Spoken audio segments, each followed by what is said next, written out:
มันลายมือลายเป็นเอาเป็นยังไงลูกได้บ่ลูกได้เลยบ่เออตกใจดิพี่น้องเลยครึ่งหลังเนี่ยก็โฉจนขาดพี่น้องเลยหลุดไปเป็นยังบ่อยโอ้ได้วิดีโออีกเนาะบ่ทันโอ้ผูกคาแล้วจุดปกโดยสบายดีพอปู่กับพ่อเฒ่าพี่น้องเลยนั่งอันนั้นลูกสาวเป็นจังได้มาของกินเด้อกับข้าวเจ้าให้ทั้งน้องแต่กินเด้อ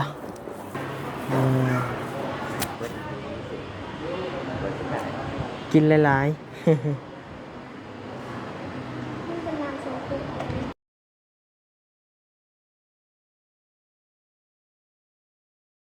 เอาพี่น้องเลยเนาะเปิดคลิปเปิดภาพมากันอยู่ในรถในรางคือเก่าพี่น้องเลย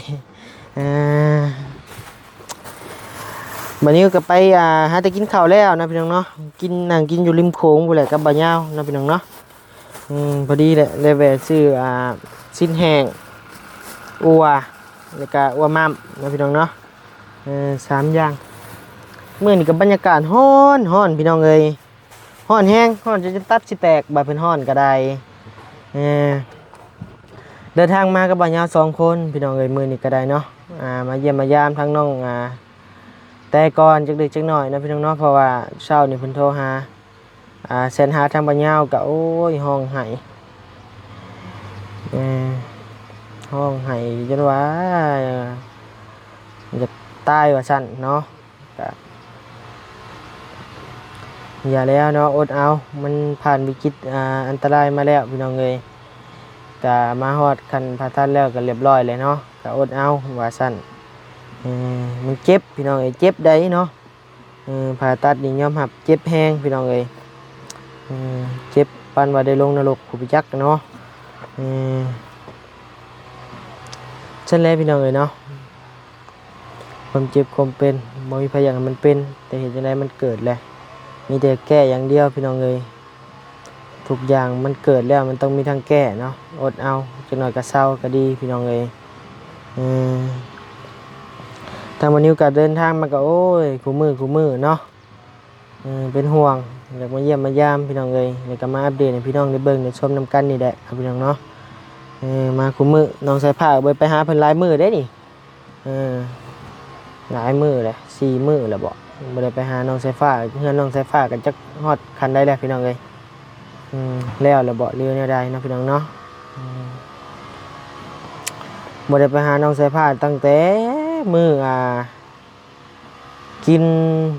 จุ่มจีนพุ่นละพี่น้องเอ้ย4 มื้อ5 มื้อแล้วบ่ได้ไปหาเพิ่นก็ได้เพิ่นแชทมานำอยู่ไสบ่นิวจะสิมาหาเฮาเพิ่นว่าเฮาคิดฮอดเจ้าว่าซั่นเจ้าสั่งเฮาแล้วบ่เจ้าคือบ่มาว่าซั่นได้เพราะว่าบ่นิวเคยหยอกเพิ่นว่าบ่มาดอกบ่ไปดอกสั่งเจ้าแล้วนะประมาณนี้เพิ่นว่า เพิ่นเลยคิดว่าบ่นิวสั่งเพิ่นเลยแชทมาเฮ็ดอันสติกเกอร์ให้นั่นนี่มาอยู่พี่น้องเอ้ยบ่นิวว่าบ่ได้สั่งบ่นิวว่าบ่นิวยังเล่นเวียกอยู่สวรรค์อยู่ยังบ่ได้ไปหาบ่นิวว่าเนาะเพิ่นก็โดยเจ้ามาหาเฮาไว้นี่เด้อเพิ่นว่า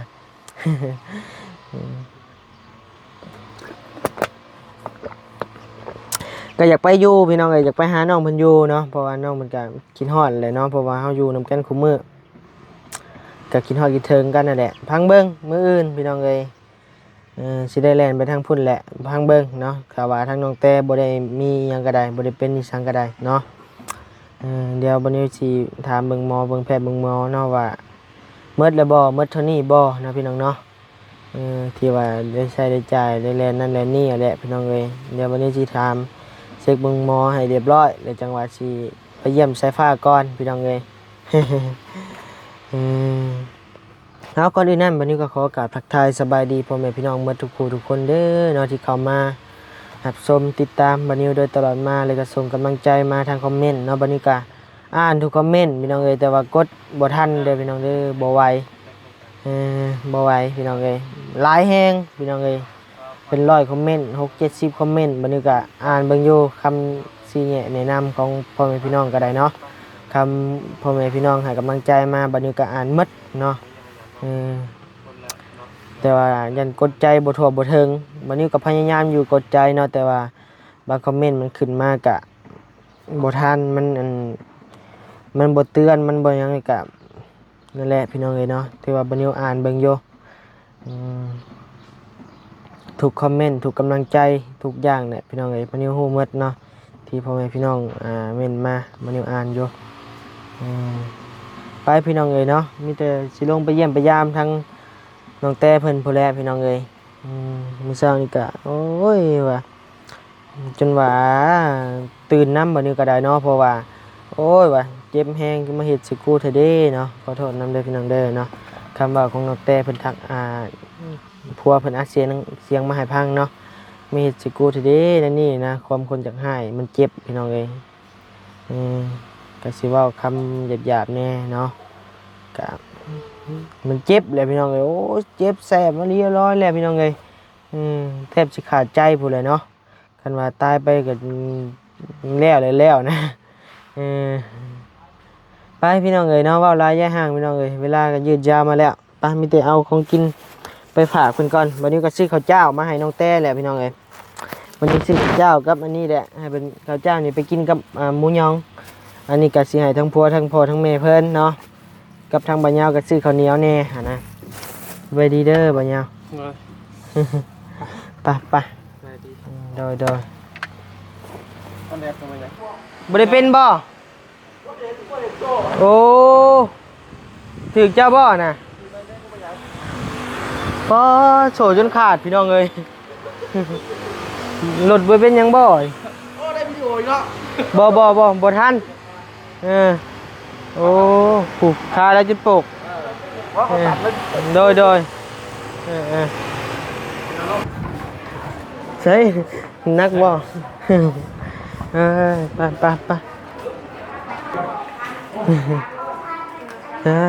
โตพอปู่ก็มาแล้วบาทนี้สบายดีโดยสบายดีพอปู่กับพ่อเฒ่าพี่น้องเอ้ยนั่งอันนั้นลูกสาวเป็นจังได๋ฮัดแต่ฮอดจักโมงฮอดกินแล้วบางอย่างฮัดฮอดบางอย่างนี่โอ้ผมไปใครแน่มีแห้งบัดนี้ผมว่าใจวิทย์แล้วโดยสบายดีพ่อสบายดีพ่อปู่อันนี้เจ้าเห็นแล้วบ่เห็นแล้วครับพ่อเด้อท่านนี้เพิ่นนักก็บ่สองเครื่องทำไมกินเอ้าเข้ามึงจับน้ำลองเด้อใจเด้อมึงจับเมื่อปลาบ่เมื่อไรมาเลยสิเมื่อไรพอมันมาแล้วพาลูกเอาลูกแล้วบัดนี้เมื่อกับมาอีกเมื่อใช่หรอเมื่อใช่เจ้าน่ะฮะหาลูกทุกเอาเพิ่นสิออกลูกแล้วบ่เสื้อผ้าเนี่ยเนาะเสื้อผ้าเบิ่งมานำพอดีแล้วมีทางโดยพอดีให้ทั้งพ่อปู่เพิ่นเบิ่งท่าแล้วมื้ออื่นแล้วมาบ่มื้ออื่นสิกลับมาบ่โอเคแล้วซะเนาะโดย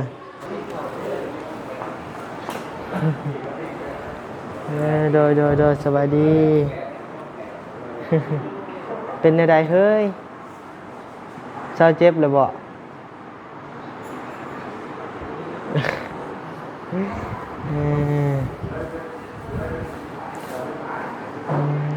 พี่น้องเอ้ย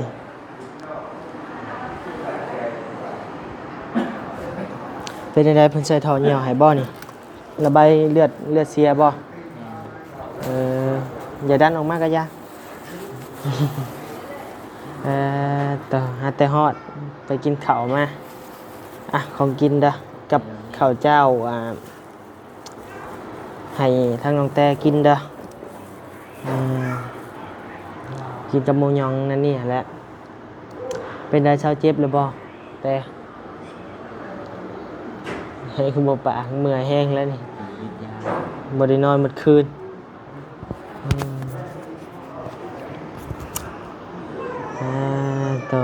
กินแล้วบอกข้าวน้ำเจ้านะ ราคามัน แม่กินมื้อละคาบเป็นกระเพาะได้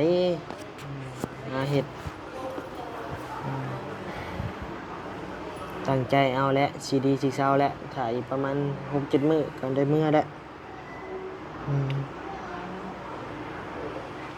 มีใครเข้ามาเยี่ยมบ่มื้อนี้ สาวสาวนวลกับสาวยังฮะ สนวนสไล อ๋อสาวอะไร สาว ไม่ มุก ได้มามันสาวมุก เออเอานอนซะนอนพักผ่อนรถ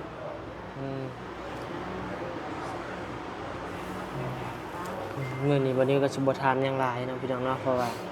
พาเพิ่นพักผ่อนก่อนมื้อเช้านี่ก็โอ้ยบ่ได้นอนเมื่อคืนบ่ วันเสาร์นี่หนักสุด หนักสุดเช้านี้ นี่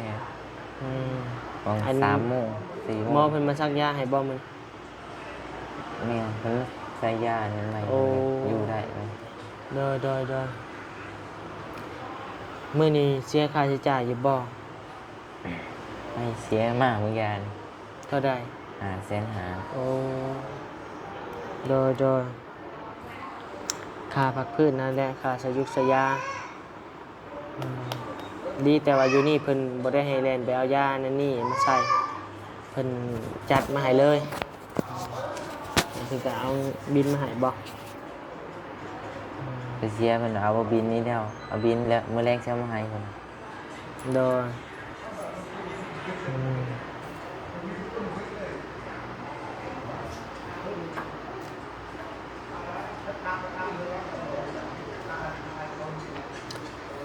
ใช่ส่งเสือเขาเอาใหายบ่ใส่บ่ บ่มีเวลาก่อนนะวันนี้โอ้ย บ่มีเวลา อยู่นี่ เข้าห้องน้ำคือบ่เปลี่ยนพอเขามาเผาเลยก็ไปเข้าห้องน้ำเปลี่ยนทรงเปลี่ยนเสื้อแหละมันหลายมือหลายเว้นเอาเป็นยังไงน่ะลูกได้บ่ลูกได้เลยบ่เออตกใจดิยังไงครึ่งหลังเนี่ยมันบ่ได้เจ็บบ่แต่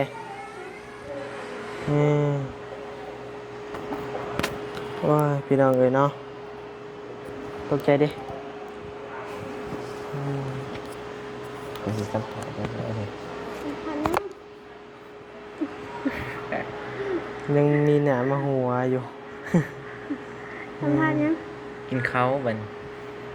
ลงเลยนะ กินเป็นกิน มาเงาเป็นมาว่า อย่ามาอยู่นอกพุ่นแหละ กันพ่อ มีแห้งเนาะลูกได้เลย รถต่ำนะต่ำเลยนี้ ตามเลยนี้ ไม่ได้ถามเอ้ยกลัวแล้ว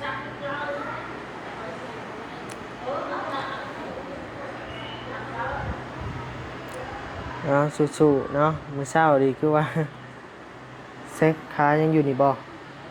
เออ น้ กินน้ำบ่บ่นี้ไปได้มาพี่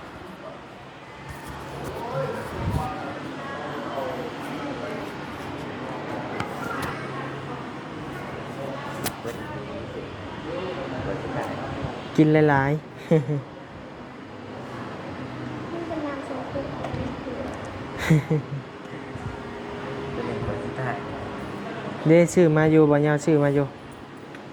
อืม ไปใส่ก็ไม่ได้บอกมันต้องเสาหรือว่าคือเขานะ แม่นแหละพอมาเผาก็บ่คือเจ้าเผาแหละ เออมีแต่เบิ่งให้ได้เล็กน้อยนั่นแหละโอ้เพิ่นแห้งกุดเลย ฮะ จับยี่ได้ ไปแล้วฮะ จับเลยนะ อืม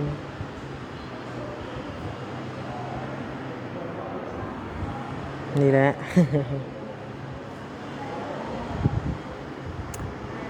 กินข้าวหรือบ่แตกอ่ะกินกับหยังหมูยอง ตัวนี้เป็นกินร้านมีตัวอย่างก็เลยกิน อืม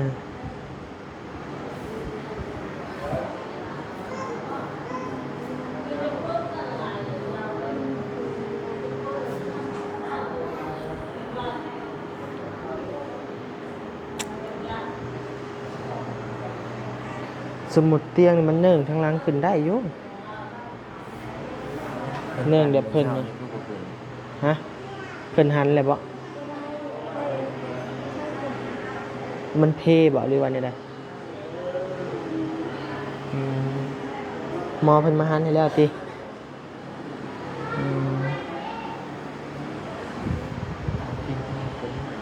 ฮะ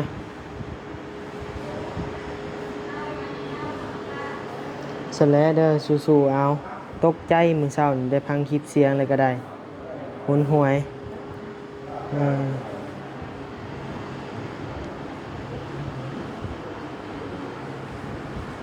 เรื่องเองเนาะ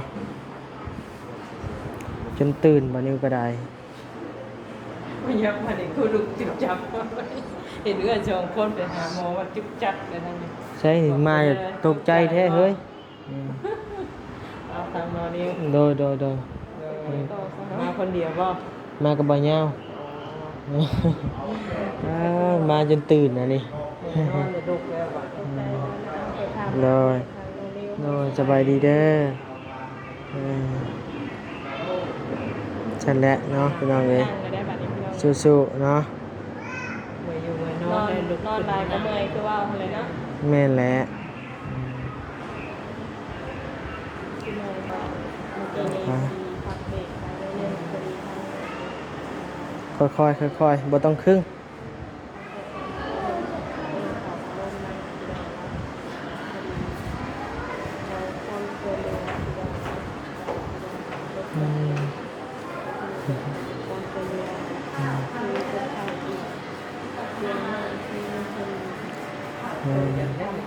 ปวดได้ เอาเด้อบัดนี้สิเมื่อป้าเลยได้อบัดนี้ได้ มาเยี่ยมที่ว่าบ่มีหยังแหละพี่น้องเอ้ยอีหยังกินมะพร้าวบ่แม่เอาข้าวบ่เอามะพร้าวให้หน่อยกินได้บ่เท่าใดนี่ฮะมื้อละ20ใส่คือบทถ่ายเนี่ยที่เอามาเอาหยังมาพานี่ เอาถูกเลยสิ โอ้บ่ได้เด้หมอให้เด้หลอดกับบ่มี มันกินยากเด้เฮ้ยบ่มีผ้ามีมีดได้อดเอาได้เลยแม่ขอบใจหลายๆอดเอา มันบ่มีผ้ามีมีดเอาซั่นเลยเด้อสิเมื่อป้าได้บัดนี้ได้เดี๋ยวถ้าทางบัญญามาแม่เนี่ยสิกลับแล้วบัดนี้โดยมาแม่มามื้อนี้ก็ค่าเวียกนิดหน่อยหนึงก็เลยว่ามาเบิ่งอาการแน่บ่ได้เจ็บบ่ได้ป่วยปานใดก็คันว่าเป็นหยังก็โทรหาเด้อได้ยินบ่เป็นหยังเลยโทรหาโลดอ้ายก็บ่ยาวน่ะเดี๋ยวสิไปป้าก่อนบัดนี้เนาะพี่น้องเนาะมาเยี่ยมมายามพี่น้องเอ้ยเพราะว่ามันก็ผ่านพ้นไปตัวที่เฮาแล่นแบบพะๆแน่ก็ผ่านไปแล้วเด้อมีแต่แบบเจ้ากับพ่อแล่นได้อยู่ติเรื่องลูกเรื่องยาก็ได้บ่แฮมเขามาเยี่ยมอยู่บ่แฮมบ่เห็นบ่โอเคเนาะสบายดีเด้อเด้อสบายดีเด้อสู้ๆใช่2 นิ้วยังมีอยู่บ่ได้โอเคไปบ้านก่อนบัดนี้เด้อพี่น้องเอ้ยเนาะออกมานั่งอยู่นอกก่อนป่านนี้พี่น้องเอ้ยก็สิได้จบแล้วแหละบัดนี้ก็ได้เนาะสิได้ปิดคลิปเพียงส่ำนี้แหละเนาะพี่น้องเนาะ ใส่ระเบิด โดยใช้ไปเลยบ่ทางนั้นเมื่อไรโอเคแล้วฉันเนาะเอาน้องพี่น้องเนาะสบายดีเด้อบัญญาเด้อสบายดีเด้อพ่อบ่อยพี่น้องเอ้ยโดยเอาพี่น้องเอ้ยอยู่ดีมีแฮงความเจ็บบ่ได้ความไข้บ่มีปรารถนาสิ่งใดขอสมความมุ่งมั่นปรารถนาอย่าเจ็บอย่าจนร่ำรวยๆเด้อพี่น้องเด้อเนาะโดยบ๊ายบาย